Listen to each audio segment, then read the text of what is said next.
Hello, Tarot Angels. So, ngayon, tignan natin ngayon ang reading for you, no? So, malalaman natin kung para sa'yo tong energy na to, right? And, tignan natin ngayon kung ano ba yung, kung mahal ka pa ba netong person na nasa isip mo ngayon. Tanong natin ngayon dito sa cards kung mahal ka pa ba netong tao na to o yung person na nasa isip mo ngayon. Although pwedeng ito ay patungkol sa past person or maybe a current person na kakonect mo right now, no? Pero ganun pa man, uh, kunin mo lang kung saan ka magre-resonate, okay? Kasi hindi lahat probably pwedeng makaresonate sa readings natin. Although hindi natin masasabi kung energy mo nga ba yung makikita at makukuha natin right now. Pag nag-resonate, which means para sa'yo yung energy na yon or para sa'yo yung readings na yon, no? Kung hindi, possible na hindi para sa'yo yung readings kung hindi ka magre-resonate or maybe hindi mo energy yung nakuha natin. Okay? So, tignan natin right now. Mahal ka pa ba nitong tao na to na nasa isip mo right now? Tignan natin ha. Mahal ka pa ba nitong tao na to na nasa isip mo ngayon? Mahal ka pa ba niya? Meron pa bang feelings or nararamdaman itong tao na to for you? Mahal ka pa ba nitong tao na to? Ano ba ang tumatakbo sa isip niya ngayon towards you? At kung mahal ka pa ba nitong tao na to? So, ito in general readings to ha. In general. Ibig sabihin, para sa lahat. Pwedeng same gender or something, no? So, tingnan natin. Kung mahal ka pa ba nitong tao na to?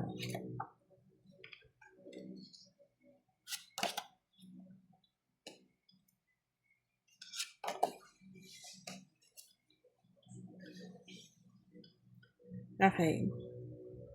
So, nakikita ko ngayon kasi dito, no? Probably nakikita ko na pwedeng, I think itong tao na tinutukoy na to is your past person.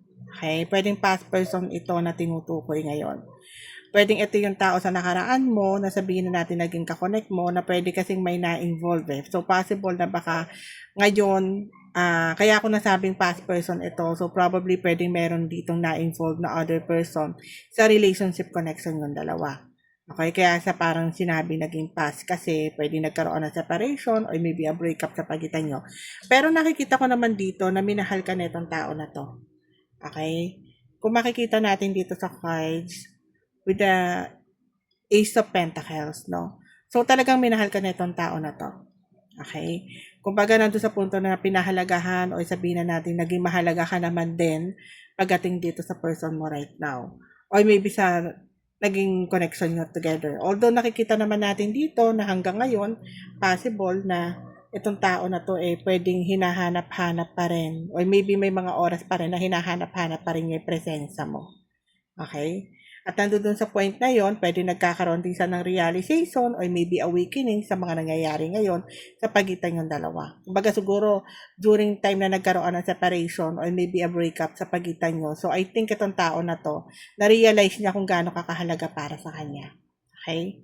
And with the world, although nakikita natin dito na pwedeng itong tao na to, kahit na sabihin na natin na iparamdam niya sa'yo, yung pagsara or parang I think pwedeng isinara niya yung sarili niya pagdating sa connection niyo dahil nga sa nangyari from the past. Pero nakikita ko dito na andun pa rin yung buhos, yung love and affection na nararamdaman niya for you.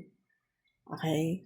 So, etong tao na to, although pwedeng etong person na to na tinutukoy, pwede siyang mataas din ang pride at ego niya sa nangyayari. No? Kumbaga, pwedeng siguro nung time na kayo, pwedeng nagpairal siya ng pride at ego sa situation, pwedeng nandun sa punto na hindi niya inamin agad sa'yo kung ano man yung naging situation sa pagitan yung dalawa. Nang dahilan, pwedeng yung other person nga no, na na-involve sa nakaraan. Kaya nagkaroon kayo ng tower moment or maybe a separation, breakup sa pagitan nyo. Pero ngayon, sa mga oras na to, okay, sa mga oras na to, ang tao na to with the Four of Swords, probably pwedeng siya to ngayon na nag-overthink o nag-iisip ngayon sa'yo. So, which means, sa mga oras na to, ikaw yung naiisip niya at the same time nasasaktan dun sa nangyari. pwede nagkakaroon siya ng realization nga sa nangyari, no? Kumbaga, naisip niya lahat yung nangyaring hindi maganda pagdating sa connection nyo together. Although nakikita ko ngayon, I think itong tao na to pwedeng gagawa ng way or maybe paraan pagdating sa relationship connection yung dalawa. Pwedeng ando dun sa punto na posibilidad ha, na mag-reach out sa itong tao na to for you, no? Pwedeng biglaan na lang ito if ever, no? At the same time, na pwedeng mag-sorry or maybe nandun sa puntong i-explain niya sa'yo lahat or pwedeng humingi ng tawad sa'yo. Pero ganun pa man, nasa sa'yo pa rin ang sitwasyon o ang desisyon kung tatanggapin mo pa rin tong tao na to.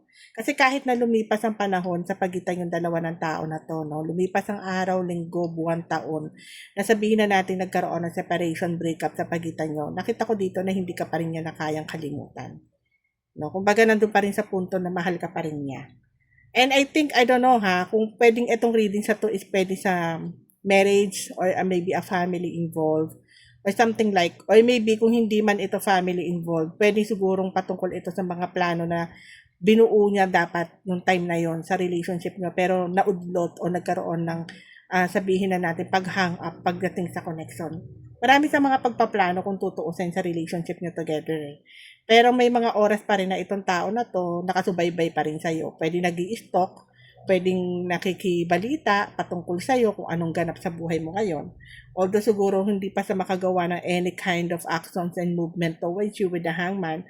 Pero nakikita ko kasi dito, itong person mo na to is trap eh. Pwedeng trap pa sa dun sa other woman or other person o kung sino man ito na nai-involve sa kanya right now. No? Kaya siguro sa to na hindi pa makausad pagdating sa connection. Pero nakikita ko dito na may pagsugod na darating. O ibig sabihin may pagsugod, pagpunta, pag-reach out. So probably pwedeng biglaan na lang ito.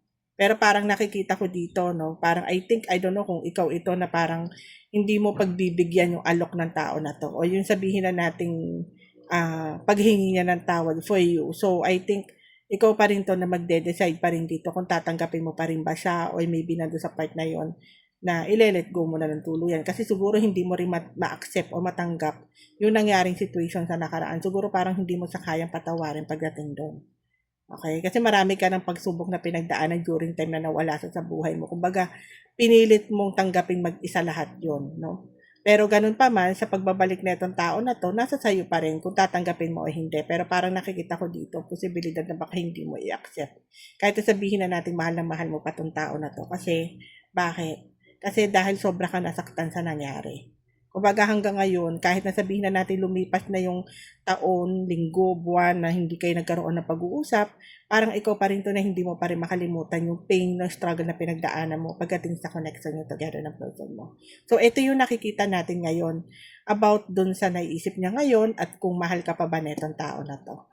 So, for now, ito po yung nakikita nating readings, no? So, again, paki-subscribe po again pagdating po sa YouTube channel, TikTok, and Instagram po, no? Isa-send ko na lang po sa comment section yung link. So, pa-subscribe na lang po. So, anyway, thank you. God bless.